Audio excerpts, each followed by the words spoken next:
Ouah. Salut à toi et bienvenue dans une nouvelle vidéo. Alors comme tu peux le voir, vu les conditions, j'ai essayé de respecter les mesures de sécurité, la distanciation sociale, le port du masque. Je savais pas trop duquel il parlait, alors j'ai mis les deux. Trêve de plaisanterie. D'ailleurs, essayez de deviner qui est le rider sur mon masque. Le premier qui trouve dans les commentaires sous cette vidéo, je lui envoie quelques petits stickers climat par la poste. La vidéo que tu vas voir, elle a été tournée il y a 6 mois. Du moins, j'ai commencé à la tourner il y a 6 mois. En fait, c'est simple, il y a 6 mois, j'ai cassé ma chaîne. Et comme j'ai une philosophie de vie un peu curieuse, je me suis dit que j'allais rouler sans chaîne. Et c'est ce qu'on appelle chainless pour les connaisseurs. Donc depuis le mois d'octobre, toutes mes sessions BMX, tous mes déplacements en BMX, je les ai faits sans pouvoir pédaler. Donc maintenant, retour dans le passé et je t'embarque dans cette expérience.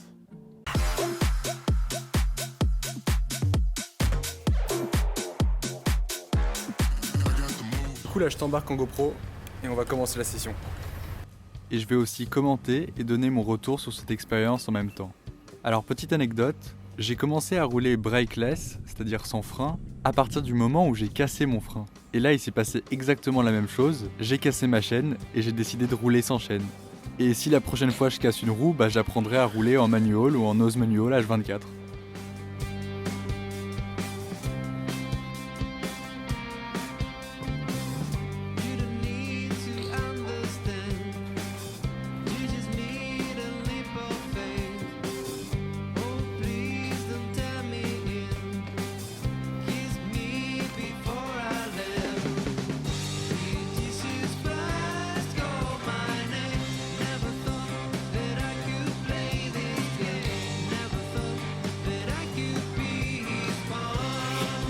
Là en fait pour tout ce qui est 3.6 et 380, j'ai pas le droit de tricher, j'ai pas le droit de faire des tail taps et je suis obligé de faire des half caps pour sortir du 180.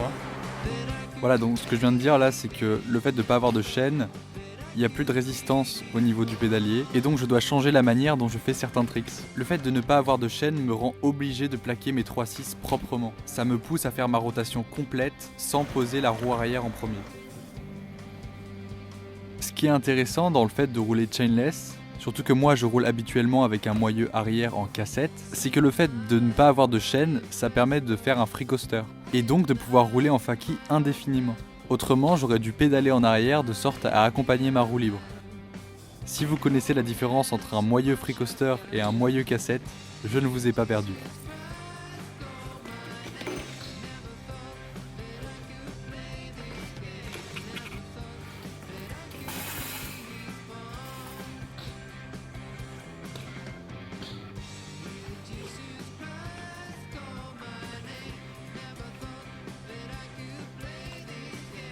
Comme vous le voyez bien, la seule manière de générer de la vitesse, sans pédaler, c'est de pomper. C'est un mouvement qu'on utilise souvent dans les pump tracks, d'où ils portent leur nom, puisque le meilleur moyen de générer de la vitesse, c'est de pomper. L'avantage, c'est qu'un pump track est constitué de bosses, qui permet, en les enroulant, de générer de la vitesse. Ici, sur un seul plat, je vais plutôt faire des zigzags. Personnellement, les inconvénients que je pourrais trouver sur le riding en chainless, c'est juste de ne pas pouvoir bombarder et de générer énormément de vitesse en quelques secondes. En session street, ça peut limiter le nombre de spots. Dans d'autres types de riding comme le pump track ou des lignes qui passent sans donner un seul coup de pédale, là il n'y a aucun problème pour rider en chainless. Pour ce qui est des déplacements, ce qui m'arrive énormément avec mon BMX, ça peut être embêtant dans certains moments. Et pour vous le dire clairement, ça fait 6 mois que je roule sans chaîne et ça m'a pas vraiment gêné. Là en pompant, je peux décrocher là. Le réel souci, c'est l'adhérence de la surface sur laquelle on roule. Par exemple, par temps pluvieux, je déconseille de pomper comme un malade, ou alors sur un chemin en gravier, sinon c'est la roue avant qui risque de décrocher et c'est la chute. Ouais, mon gars. Tu me racontes ta zone pédalée. C'est de la défense.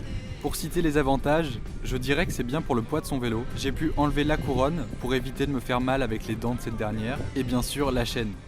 Un avantage qui peut être aussi désavantage, c'est le fait de n'avoir aucune résistance sur la roue arrière. Moi, ça m'a permis d'avoir une expérience un peu comme si je roulais avec un moyeu free coaster, et depuis j'ai vraiment pris l'habitude.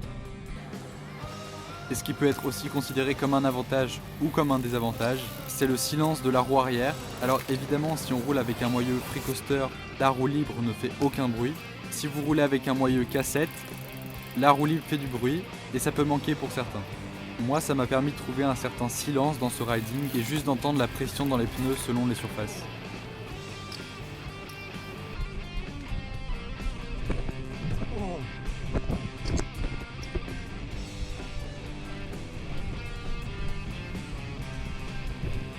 Et voici certainement mon plus long manual, combo brakeless chainless.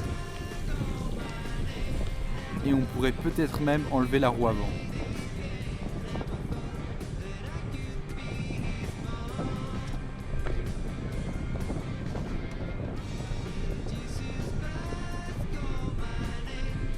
Eh non, la voiture va m'embêter.